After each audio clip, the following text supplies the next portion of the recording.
Omanjika, Kuzazangpo, Timcho, Salaman Pagi Abakaba, Sana Sante Bawana, Talofa. G'day, how are you? I want to ask you a few questions about humans, us, humanity. I want to ask you, and I don't have all of the answers, but I want you to get your mind thinking. First of all, what's the difference between a primitive human and a modern day human?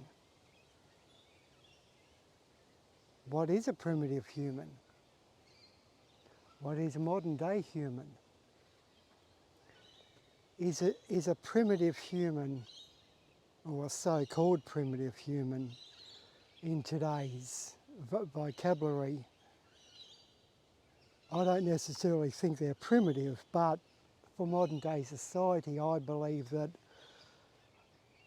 when people think of a primitive human, they think of a tribe, a tribal human, a hunter and gatherer, a hunter-gatherer tribe. No matter where they live on earth, whether it's in Africa or Iraq or Egypt or Australia, Papua New Guinea, India, Russia, all continents have had tribal peoples or so-called primitive cultures,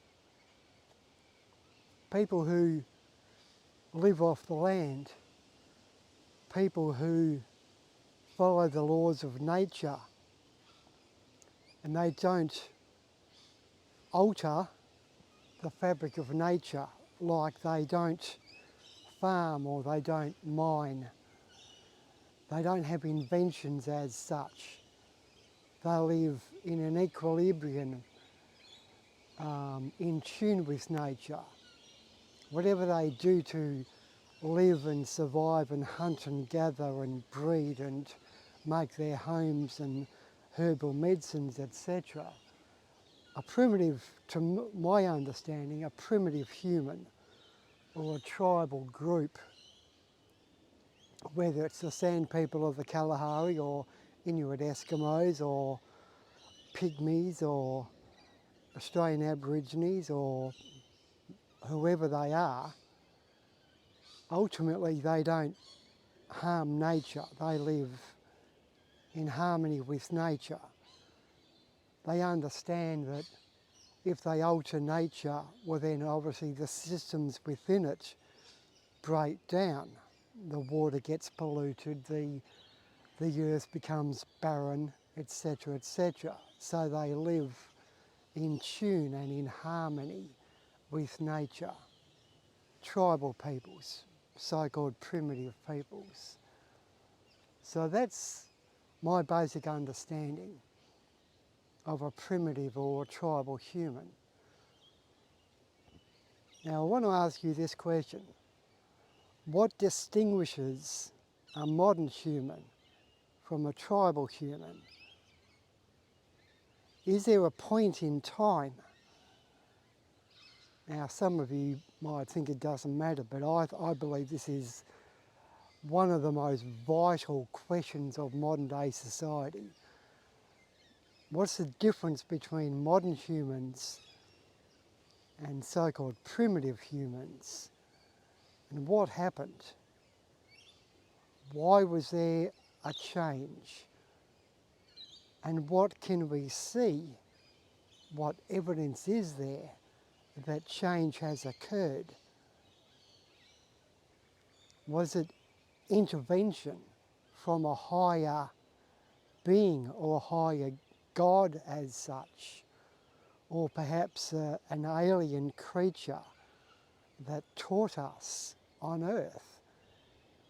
You have to understand that humans have lived on earth for literally hundreds of thousands of years in harmony with nature, tribalistically, primitively, as a hunter and gatherer people, hundreds of thousands of years. But when did it shift into modern day humans? And what were, I'll say the word invention, what were the inventions that was the start to advancement, a start into modern humans, a start into so-called technology or modern day tools? What was the first invention? I want you to think about that for a while there's bushwalkers walking next to me, and hopefully they won't stare at me. What was the first invention?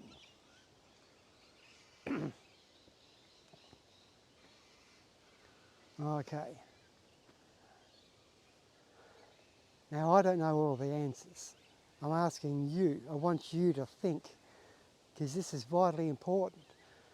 The reason why I'm saying this is because modern day society in 2023, it's out of control. There's massive wars going on. People are fighting. There's poverty. There's destruction of natural resources.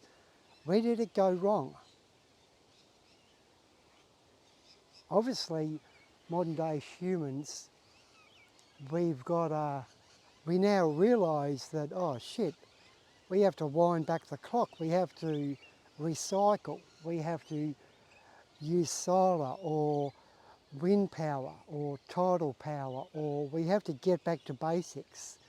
We cannot go on destroying nature and nature's cycles and depleting the planet of vital resources and energy consumption, etc. So if we realise something's going on, we've stuffed up. Okay?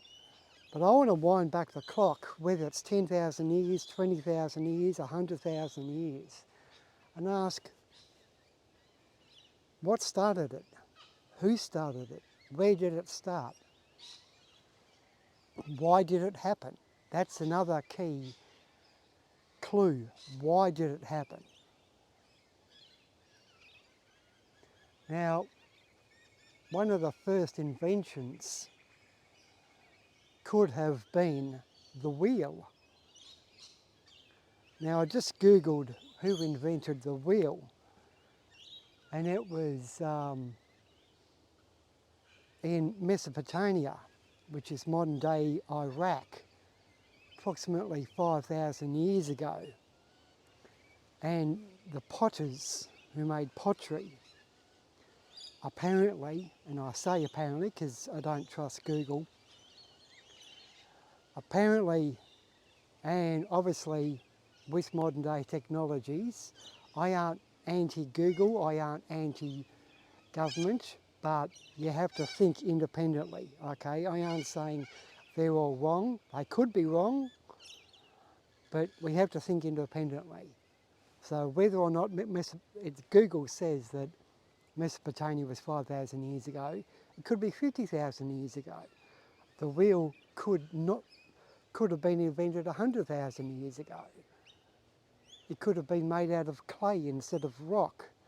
So we don't know that as such. Okay, we're only told what we're told in a modern day education system. People don't go to libraries anymore.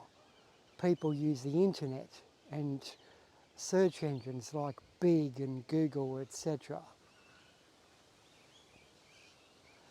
But anyway, so is the wheel the first invention? Was that the start of our undoing? Was that the start of transitioning from a primitive or a tribal human into modern day humanity, modern day society? Was it pottery? Because you have to think the reason why they so-called invented the wheel. Now they, again, they may not have invented the wheel. They might have been taught by a higher power, whether it's a god or and some sort of intervention. They might have been taught that this is a wheel. You can make great progress. You can do pottery, and instead of forming clay pots and clay vessels to, say, store water or to carry water or to store grains in, you can do it on a wheel. It's faster, it's easier, and it's a better product by forming clay on a wheel. I believe that it was taught. I'm not going to give you the reasons yet. I want you to think about it. You have to understand that, again, humans per se, humans have lived on Earth for hundreds of thousands of years. If this occurred only 5,000 years ago, why did it happen then? You might also ask, okay, they used pottery, they used clay, and they fired the clay, or they baked the clay in the sun for it to harden. Did they use kilns then? Did they use raku? Raku is an ancient way of a primitive kiln. So there's gas kilns, there's electric kilns, there's kilns which the heat source comes from wood or coal perhaps. So raku, I believe, if I'm not mistaken, raku is basically, it's like a sawdust kiln. Now you might go back a few thousand years ago. Who invented pottery? Well, again, pottery, when I did my search, apparently pottery was invented by the Chinese 20,000 years ago. So that was progress, I believe, from a tribal culture. Tribal cultures might have carried water and carried grains, etc., in, say, perhaps a leather pouch, or a hollowed out tuber, you know, a lump of wood carved out and make it hollow. Again, they might have used leather, like a leather handbag, and tied it up and carried water like that, like the Sand People, the Kalahari Bushmen. But why pottery? Was that an intervention upon the Chinese? Who taught them about clay? Who taught them about firing and using a fire technique instead of simply making the clay and putting it outside in the sun for it to dry? Who told them that if you bake it in an oven, that it would get harder and more watertight or airtight, so the water or the grains or the food within them could not go off and could be readily accessible? So perhaps there was a change from primitive humans to modern day humans, and instead of it starting with the invention of the wheel, perhaps it started 20,000 years ago with the Chinese, with the advent of pottery. I don't know, I'm asking you, I want you to think.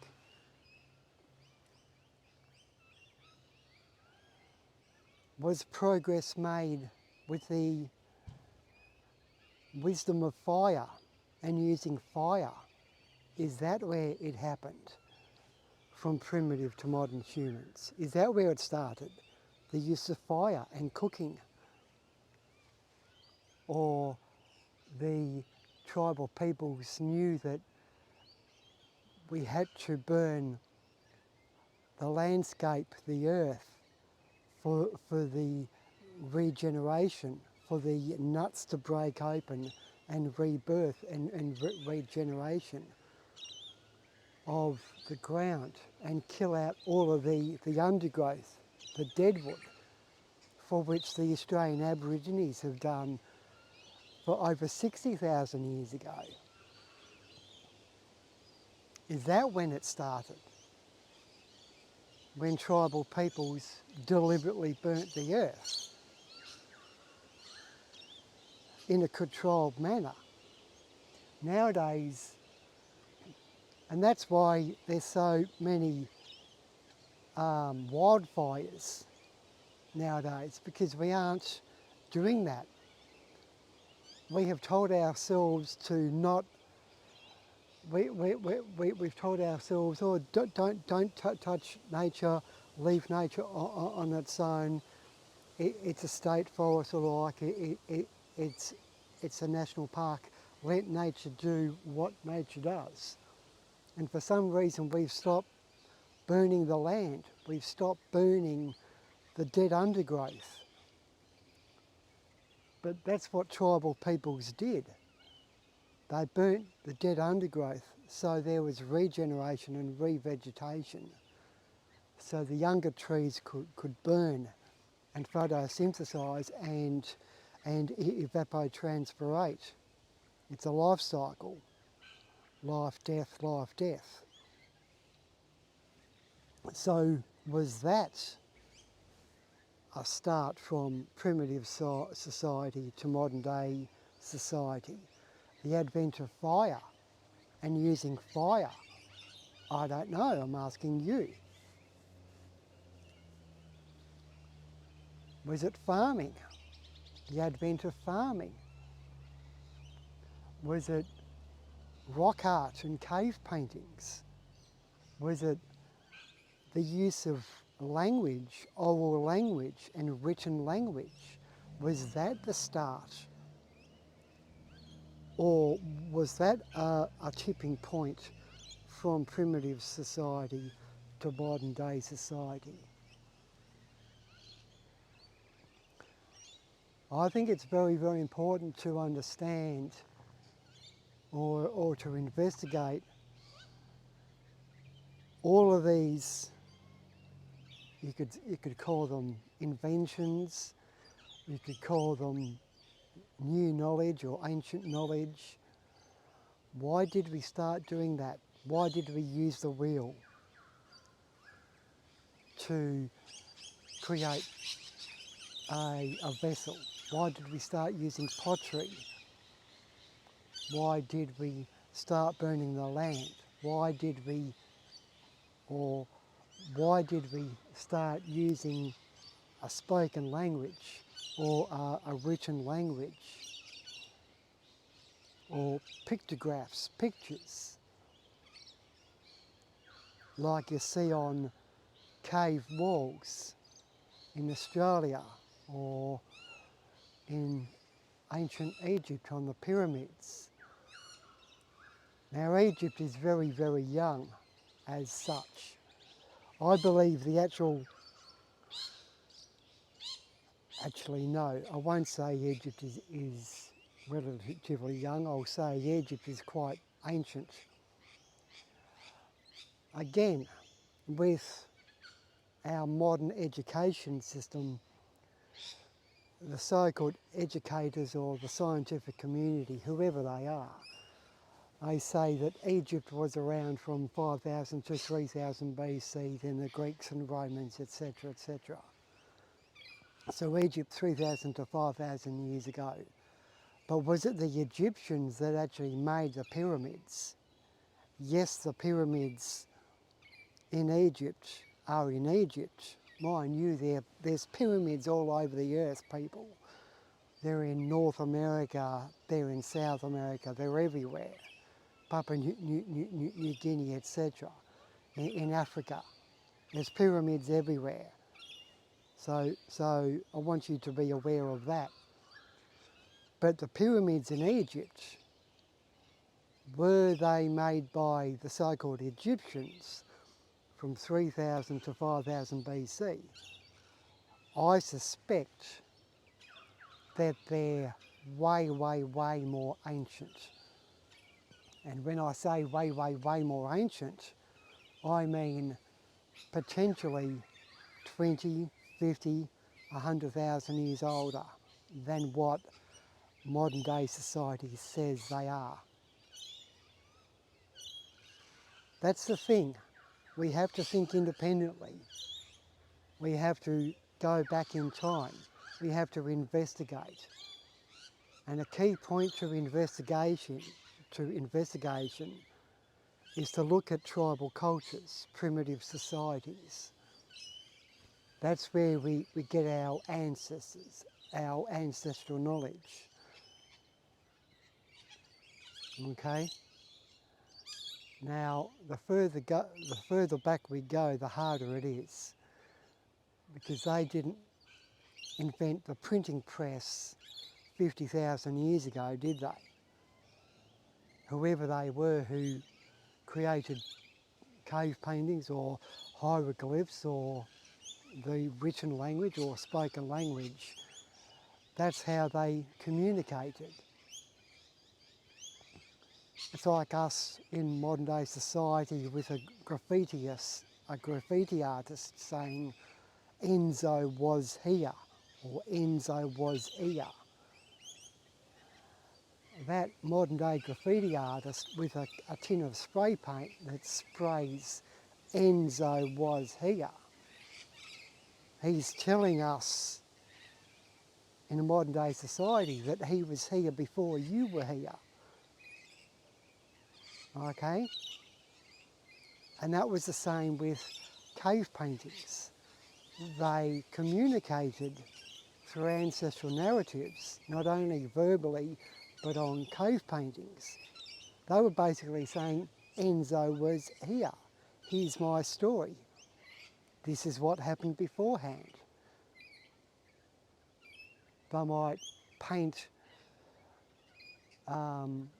animals alongside a river, and they're communicating to whoever walks past into that tribal land, into that cave or amphitheatre, that there's buffalo or elephants or good game to kill and hunt alongside the river. They were hunter-gatherers. They moved. They followed the seasons. As I said at the start, tribal peoples followed nature. They weren't against nature. So to live in harmony with nature, they have to follow the food resources. They weren't farming. They moved and they travelled on foot or perhaps canoe to other lands and to greener pastures as such. So fair enough, they might have come back in spring to that cave and continued to hunt, but perhaps there was a tribe that hunted that land a month after that tribe had left, or perhaps they were teaching their ancestors from generation to generation that, you know, from birth and death and the cycle of life, that here is a good location to get game, whether it's caribou or elk or giraffe or whatever the meat resource was to hunt and gather. Or perhaps they drew a certain tree which fruited, which had berries. Perhaps the berries were used as a herbal medicine. So they painted these trees to pass on their knowledge to their tribal clan or their tribal group, that this is a good location for herbal medicine. So they would paint a certain tree or a certain animal. You understand where I'm coming from? So it's knowledge passed on. Okay? So I just want you to have a think. I believe it's vitally important for us to know and even to gain insight, perhaps in a modern day society, how we should be living. We should be living a more hunter-gatherer lifestyle, a more tribal lifestyle. And this is the way to do it without harming nature and destroying nature. You understand where I'm coming from? As I said before, it's got way out of control. We have, and that's another problem. Humans, we are overpopulated. Our population is too great. Because we've had these so-called modern inventions, whether it's pottery or the wheel or the advent of the kiln or even the invention of a canoe. Who created the first canoe? When did that happen? Tribal peoples would have seen trees fall down or die off and fall into a river, and they saw that the wood floats, the tree floats, or the branch floats. Was that a key point when they thought, wow, that tree floats? If we dig a hole in it and we get inside it, we can travel on the water. When was that invention, or when was that intervention? It's an interesting word, invention and intervention. I want you to understand that as well. Invention and intervention. Is that one in the same? Why is it so? If there was an intervention from a higher being, a higher entity, a more powerful God or deity, why did they do that to humanity on earth? Why did they want to change the lifestyle on which humans were living from a tribal culture into a modern day society? Why did, if it was intervention being taught to us, a new technology, i.e. the wheel or pottery or perhaps even the ink that was used on the cave art, perhaps that was an intervention. Why, if it was an intervention from a higher power, why did they teach us? Why didn't they just leave us alone? You know, why interrupt life on earth? Why did they only teach us humans?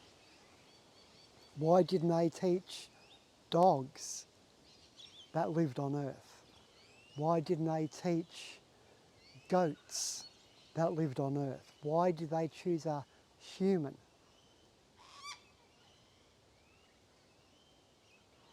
So it begs the question, a very important question as well, which you have to ask yourself. Who are we? Who are we as a modern day human, a so-called modern day human? Who are we? We no longer follow the laws of nature.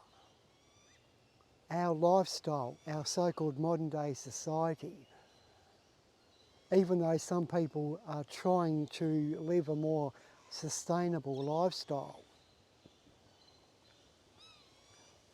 why are modern day humans, why do we live this lifestyle?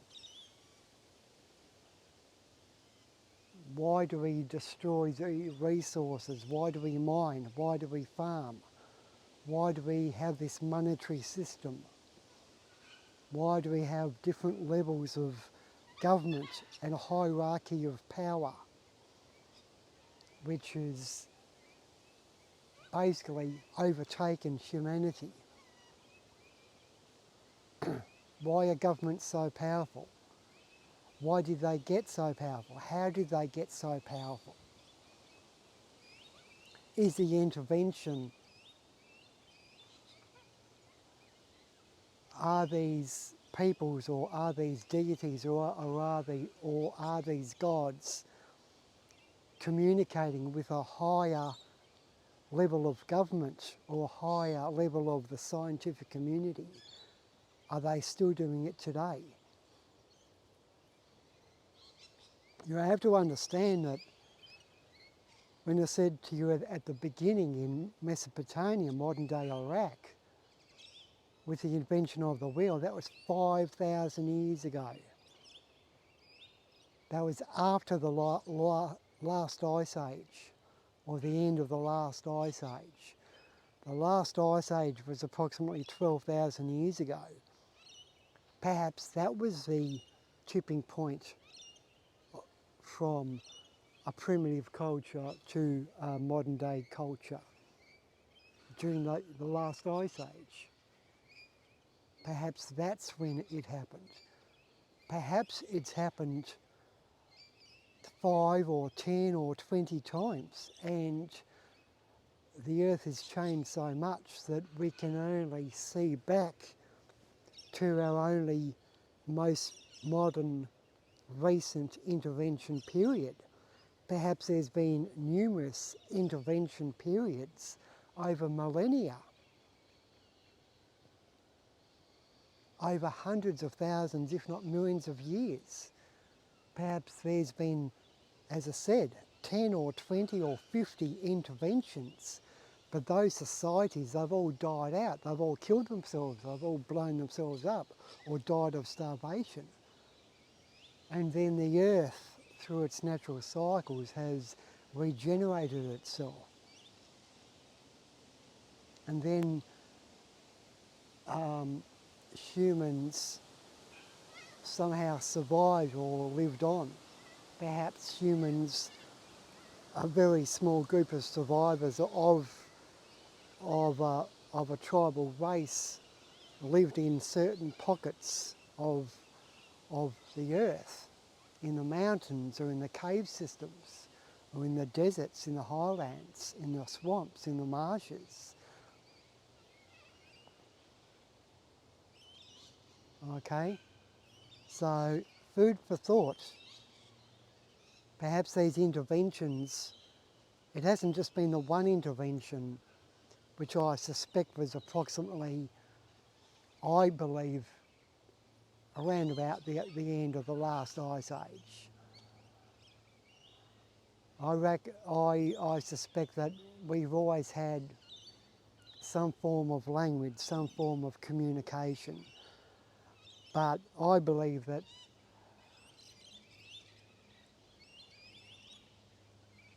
one of the first, and I'm not saying this is the only invention, but I believe that one of the first inventions that tilted us towards a modern day society moving forward was possibly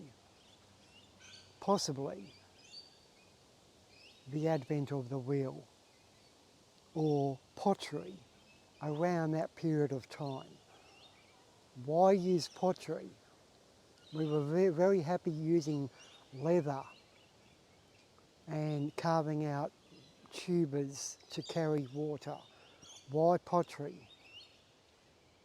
Okay, so it could have been around about 20,000 years ago with the Chinese. Okay, because a lot of tribal peoples, a lot of cultures, they were still living in balance, in harmony, in nature when they were using leather to carry water, or tubers, or rock art and cave paintings, grinding up different pigments, different types of clay to do their tribal art.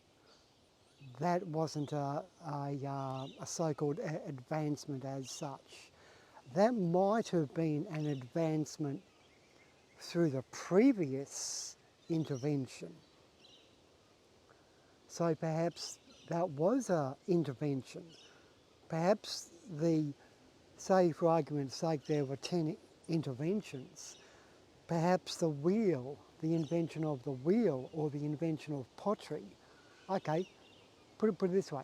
Perhaps the invention of the wheel in Mesopotamia was the most recent intervention. Then before that, the previous intervention was pottery and clay and using kilns. The previous intervention to that was perhaps pigments and cave art. Okay? But it's gone on a bit of a J curve, hasn't it? If you just think back 5,000 years, the invention of the wheel, 5,000 years, the invention of the wheel. And it was basically a tribalistic society. Fair enough, there was a modern day, in their eyes, a modern day invention. And the wheel, it wasn't only used for like pottery, a pottery wheel, they also ground up corn, etc. So they were using farming as well. They grew crops and they stored crops. They weren't travelling. So perhaps that was the tipping point from a primitive culture to a modern day culture. Perhaps it was farming and not the wheel, or not pottery, or not fire, or not cave art, or clothing. If tribal cultures travelled and followed nature and followed the seasons, for the most part, they didn't need clothing. Okay, perhaps they used clothing and bedding at night time, because when you're in the deserts, it's freezing cold at night, but during the daytime, it's stifling hot. So perhaps they used bedding and blankets. Perhaps the first article of clothing was a blanket or a cloak. And I believe that was the first article of clothing. It was some sort of cloak or cape, you know, a sheepskin or some sort of leather that covered the body. So I just want you to just look into this narrative of interventions and inventions, and why have we shifted from a tribal society that basically lived for hundreds and hundreds of thousands of years, then all of a sudden, I would say maximum 20,000 years ago, why has it just skyrocketed and taken right off? If you compare modern day society with all our cars and mobile phones and plastic containers and mining and drilling and communications and money transferring and hierarchy of government and wars and the invention of gunpowder, etc., it's just gone off the charts. So I believe it's a vitally important aspect for us to look into. Why have we transitioned? How have we transitioned? And who taught us, or did we teach ourselves? Because to me, it's a major anomaly. The amount of technology we have nowadays compared to a tipping point of say the last ice age, or a tipping point with the invention of pottery 20,000 years ago. 20,000 years is tiny. Way before that, for hundreds of thousands years ago, we were living in a tribal culture, hunting and gathering in harmony with nature. And 20,000 years ago, pottery or the wheel. And then there's modern day society. That's modern day society, that's 20,000 years. Can you see my hands? Modern day society, 20,000 years, and way beyond that was our ancestors, hunting and gathering. Why that tiny point in time? Okay?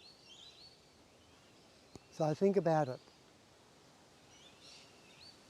Why should you care? Okay? All right, I'm going to leave it at that. It's gone long enough, but for people who are even modern day humans who are upset with governments and corruption, etc., that, what I've just said over the past 40 minutes, that will point you in the direction of perhaps who is in charge. The person or the deity or the God or the extraterrestrial being that has taught us, who has had an intervention upon tribal cultures. They're the people, or they're the deities, or they're the ETs who started it all. It's not a blame game.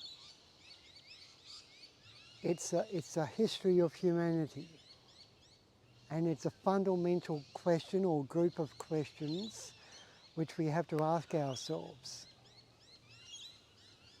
Okay? Or perhaps the intervention was only meant to be subtle, and humans became greedy. It's like the story of the Bible. Like, I aren't Christian, I'm pagan. I try and follow nature's seasons, even though I wear clothing, etc. If I stand here naked, I'll get a $740 fine. It's already happened once, okay? When I was swimming during summer. Anyway, so you have to ask yourself,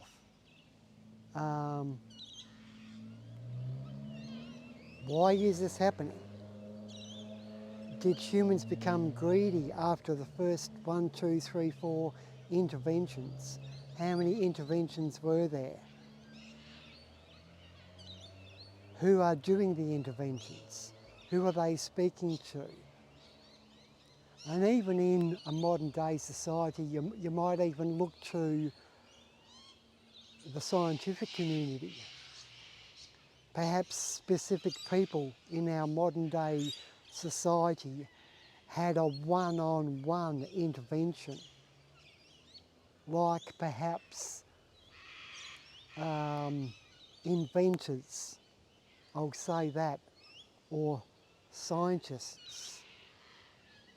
Perhaps there has been one-on-one interventions even within our modern day society.